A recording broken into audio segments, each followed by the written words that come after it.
Halo semuanya, saya membuat video ini untuk memenuhi tugas pertama dari mata kuliah logika. Pada hakikatnya, term itu ada banyak jenisnya. Namun di sini saya akan menjelaskan 3 macam term berdasarkan ketetapan maknanya. Yang pertama ada term univoc. Term univoc adalah sebuah term yang memiliki satu pengertian dalam menerangkan sebuah objek tertentu. Contohnya adalah guru, dosen, buku, dan mahasiswa. Yang kedua ada term equivoc. Equivoc adalah term yang memiliki dua makna yang berbeda meskipun bunyinya sama. Contohnya adalah dalam term massa.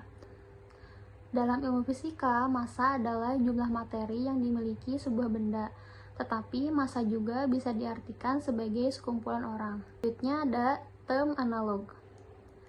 Term analog adalah term yang memiliki makna yang hampir sama tetapi berbeda. Contohnya adalah hujan menyebabkan lahan menjadi basah. Sektor pertambangan seringkali menjadi lahan basah korupsi. Selanjutnya adalah logical fallacy. Logical fallacy berasal dari bahasa Latin, yaitu fallacia yang artinya tipu muslihat. Logical fallacy adalah sesat pikir yang terdapat kesalahan dalam struktur berpikir logika sehingga argumennya tidak valid. Contoh sesat pikir yang sering kita alami dalam kejadian sehari-hari adalah ad hominem.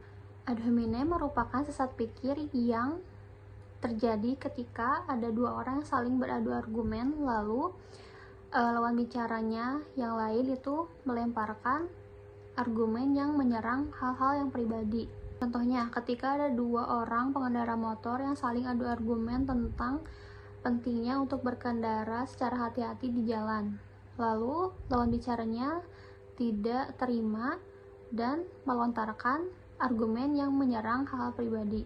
Lalu, bagaimana cara menghindari logical fallacy? Yaitu yang pertama adalah mempelajari jenis-jenis sesat pikir agar dapat mengenalinya dalam pikiran. Membiasakan diri menggunakan struktur argumen yang jelas seperti premis 1 dan premis 2, lalu tarik kesimpulan berdasarkan dua premis tersebut.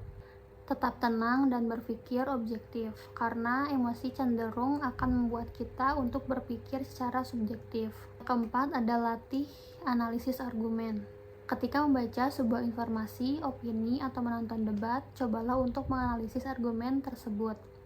Apakah di dalamnya terdapat sesat pikir atau tidak. Evaluasi juga argumen yang dilontarkan, apakah itu berdasarkan data atau hanya opini pribadi.